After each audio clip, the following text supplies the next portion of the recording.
তোকে এত কৈফিয়ত দিতে হবে কেন? আমি কোথায় যাচ্ছি কি করছি তোকে আমি কৈফিয়ত দিতে পারবো না। এই বাসায় সবাই আমার কথা শুনে চলে। আমি কোথায় গেলাম কোথায় যাচ্ছি সেটা কি তোকে বলতে হবে? আর আমি বন্ধুর সাথে যাচ্ছি নাকি গার্লফ্রেন্ডের সাথে যাচ্ছি সেটা আমার ব্যক্তিগত বিষয়। টাকা আমি ইনকাম করি না তুই ইনকাম করিস তোর জানা আছে?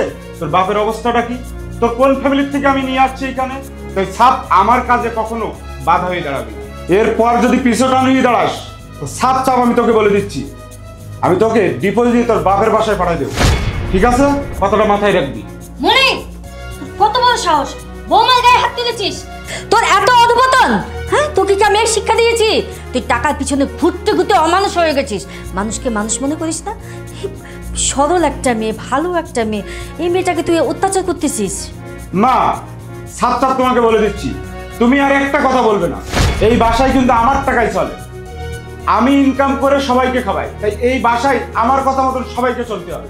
ভাইয়া, তোমার এত বড় স্পর্ধা, তুমি মায়ের সঙ্গে উঁচু গলায় কথা বলতেছো? তুমি ভুলে গিয়েছো? হ্যাঁ, ভুলে গিয়েছো এই মা আমাদেরকে 10 মাস 10 দিন পেটে ধারণ করেছে, এই সুন্দর পৃথিবী দেখিয়েছে। ও আচ্ছা, এখন তো অনেক টাকা হয়েছে তোমার, তাই না? টাকার গরম তোমার, টাকার গরমে মানুষকে মানুষ বলে মূল্যায়ন করো না। শেষ পর্যন্ত মার সঙ্গে তুমি খারাপ আচরণ করতেছো। হ্যাঁ, লজ্জা করে না তোমার?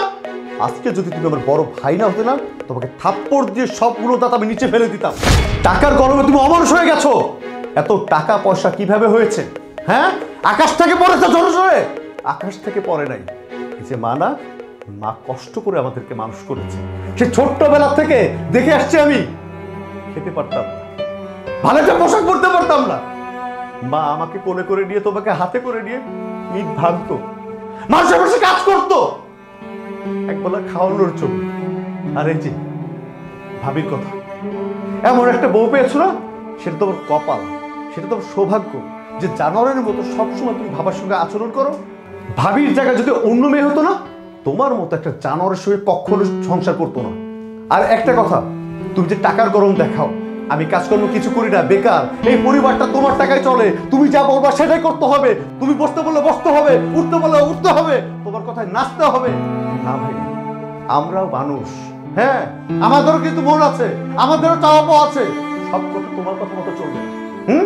দেখ মুন্না, তুই কিন্তু অনেক বড় বড় কথা বলছিস, কাজটা কিন্তু তুই ঠিক করলি না। তোকে কিন্তু আমার টাকায় চলতে হয়। আমি চলে যাচ্ছি এই বাড়ি থেকে, দেখি তোরা কিভাবে চলিস। মা, তুমি কোনো চিন্তা করো না, ভাবি তুমিও কোনো চিন্তা করো না। মা, আমার একটা চাকরি হয়েছে, ভাইয়া চলে গিয়েছে, তাতে কি হয়েছে, দেখবে ভাইয়া আবার চলে আসবে। ভাবি তুমি কোনো চিন্তা করো না, কেমন? আমি একটু বাইরে যাচ্ছি, সে কথা বলবো মা। হ্যাঁ,